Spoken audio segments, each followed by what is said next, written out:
Hello students, good morning. आप सभी का स्वागत है मेरे इस यूट्यूब प्लेटफॉर्म पर। और आज की इकोनॉमिक बॉटनी की क्लास में हम बात कर रहे हैं पत्ता गोभी या कैबेज के बारे में। आइए शुरू करते हैं। सबसे पहले बात कर लेते हैं पत्ता गोभी के बॉटनिकल नेम की। तो पत्ता गोभी का जो वानस्पतिक नाम या बॉटनिकल नेम होता है ब्रेसिका ओलेरेसिया, और इसकी जो वैरायटी है वो होती है कैपिटेटा। तो पूरा अगर हम लिखें तो ब्रेसिका ओलेरेसिया वैरायटी कैपिटेटा। कुल की बात की जाए तो ये जो पादप है वो सरसों कुल का पादप है, अर्थात ब्रेसिकेसी या क्रूसीफेरी कुल में इस पादप को रखा गया है। गोभी की जो सभी वैरायटी हैं वो इसी कुल में आती हैं, ब्रेसिकेसी में।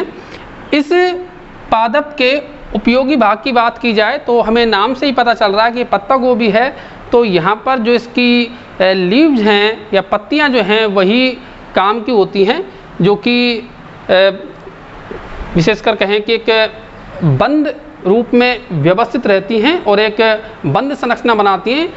तो वही जो है इसका यूजफुल पार्ट होता है, और इसी बंद संरचना के कारण, बंद गोल संरचना के कारण इसको हम बंद गोभी भी कहते हैं। तो सहत शीर्ष जो पर्णे हैं इसकी, वो इसका उपयोगी पार्ट है। अब सब बात करेंगे हम इसकी उत्पत्ति के बारे में। तो गोभी जो है वो पश्चिमी यूरोप या भूमध्य सागरीय उत्पत्ति का पादप है। ये यूरोप के अंदर इसकी जो प्राचीन जंगली पादप जातियां हैं वो पाई जाती हैं, और उन्हीं से जो है इसका पत्ता गोभी का उद्भव माना जाता है। विश्व में अगर हम देखें तो लगभग 2500 से 3000 ईसा पूर्व से इस पत्ता गोभी को कृषित किया जा रहा है, और साथ ही साथ वर्तमान समय में पत्ता गोभी लगभग विश्व के प्रत्येक देश में उत्पादित की जाती है। भारत के संदर्भ में अगर बात करें तो भारत के प्रत्येक राज्य में अलग अलग समय पर पत्ता गोभी का जो उत्पादन है वो किया जाता है।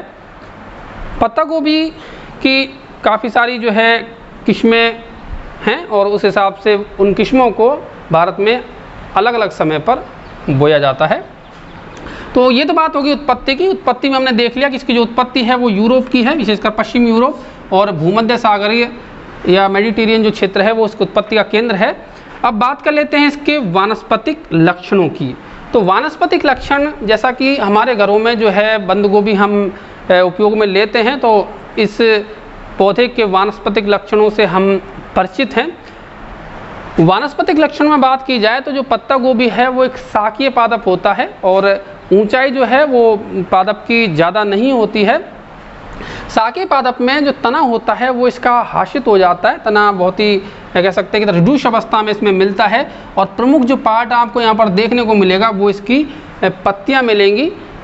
ये इस पादप की जो शीर्षस्थ कलिका है और उसके जो पत्तियां हैं उसको चारों तरफ से घेर करके गुम्बद नुमा या कह सकते हैं गोल संरचना बन जाती है, और यह संरचना जिसे हम पत्ता गोभी कहते हैं, यही इसी को हम जो है खाने के काम में भी लेते हैं। आप डायग्राम में देख सकते हैं कि ये जो है इसकी वेजिटेटिव बर्ड्स है, और इसके चारों तरफ जो है वो लीफ हमें एक तरीके से कह सकते हैं कि खुली हुई अवस्था में लीफ जो है पाई जाती हैं। तो शुरुआती अवस्था में जो पादप हमें देखने को मिलेगा वो इस तरीके से मिलेगा, जिसमें पत्तियों से घिरा हुआ एक बंद संरचना जो है इसमें बीच में बनती है।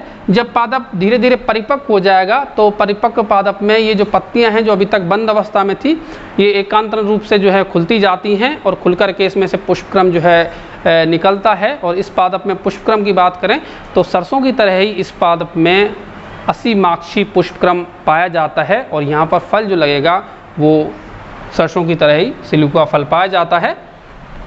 तो ये तो बात हुई इसके बॉटनिकल कैरेक्टर्स की। अब हम देखते हैं कि इसकी कृषि या कल्टीवेशन किस तरीके से किया जाता है। तो जो गोभी है वो शीत जलवायु का पादप है, जिसके लिए 15 से 20 डिग्री सेंटीग्रेड तापमान की आवश्यकता पड़ती है। हमारे यहाँ पर भारत में ये पादप जो है वो शीत ऋतु में हम इसकी फसल को लगाते हैं। राजस्थान में भी शीत ऋतु में इस फसल को लगाया जाता है। और इस पादप के लिए मृदा का अगर हम देखें तो मृदा जो है वो दोमट मृदा सर्वोत्तम रहती है, और मृदा का जो पीएच वो मध्यम पीएच होना चाहिए, 6 या 6.5 से लेकर के 7 pH तक की जो मृदा है वो उपयुक्त मानी जाती है और अच्छे जल निकास वाली दोमट मृदा जो है सर्वोत्तम रहती है। हालांकि गोभी को अन्य प्रकार की मृदाओं में भी लगाया जा सकता है, लेकिन सबसे अच्छी जो मृदा मानी जाती है वो अच्छे जल निकास वाली दोमट मृदा होनी चाहिए।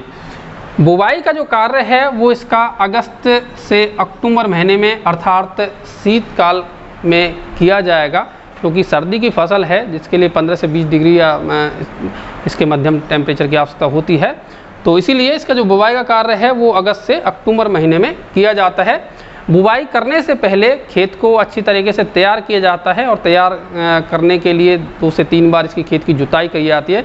उसके बाद प्लैंकलर द्वारा इसको समतल कर लिया जाता है। खेत को समतल करने के पश्चात बीजों द्वारा इस पौध की बुवाई बीजों द्वारा इस फसल की बुवाई की जाती है और जब पौध बन जाती है लगभग 3 से 4 सप्ताह पुरानी जो इसके पौधे होते हैं जिसको हम पौध बोलते हैं, उस पौध को तैयार खेत में स्थानांतरित किया जाता है और स्थानांतरित करने के लिए जो है भूमि को समतल ही रखा जाता है और उसमें एक निश्चित दूरी का ध्यान रखते हुए पादपों के बीच में भी और साथ ही साथ कतारों के बीच में भी इस गोभी को बोया जाता है। और कतारों के बीच की दूरी हम जो है रखते हैं लगभग 15 से 20 सेंटीमीटर, क्योंकि जो पादप की पत्तियां होती हैं वो काफ़ी चौड़ाई में एक तरीके से फैलती हैं, तो लगभग सीधी कतारों में और एक 10 से 15 सेंटीमीटर दूरी पर ये कतारें लगाई जाती हैं।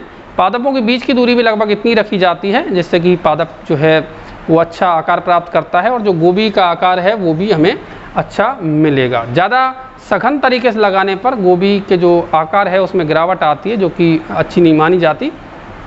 तो इस तरीके से हम देख सकते हैं कि जब बुवाई कर दी जाती है तो बुवाई के पश्चात खेत में जो है बार बार सिंचाई की जाती है। 10 से 15 दिनों के अंतराल पर सिंचाई की जाती है।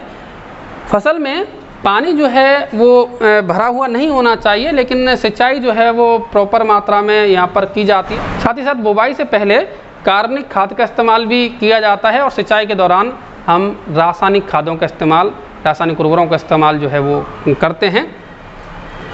बुवाई के पश्चात लगभग 2 से 3 महीने में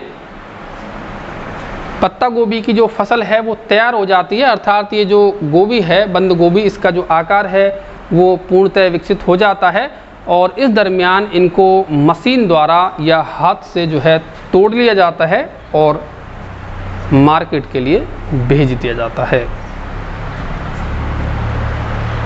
अब हम बात करेंगे इसकी उन्नत किस्मों की। उन्नत किस्में अगर हम देखें तो जो गोभी की उन्नत किस्में हैं वो आप देख सकते हैं अगेती और पछेती दोनों प्रकार की होती है। अगेती जो किस्में उनको थोड़ा सा पहले बोया जाता है और पछेती जो किस्में उनको बाद में बोया जाता है। अगेती किस्मों में अगर हम देखें तो pride of India, golden acre Kranti, मित्रा।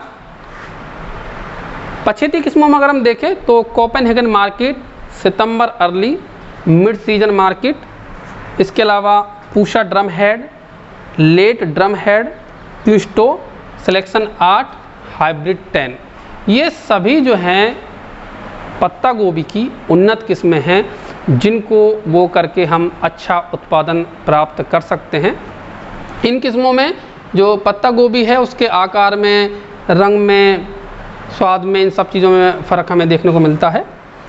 उपयोग की बात कर लेते हैं तो पत्ता गोभी का जो उपयोग है हम सभी जानते हैं कि सब्जी के रूप में किया जाता है, नंबर 1 अगर हम बात करें।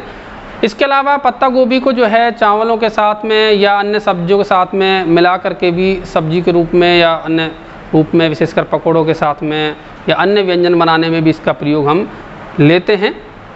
पत्ता गोभी में विटामिन ए, सी, मिनरल्स, खनिज पदार्थ वगैरह सब पाए जाते हैं, तो इस लिहाज से अगर हम देखें तो ये काफ़ी महत्वपूर्ण फसल होती है और पौष्टिक भी जो है सब्जी होती है।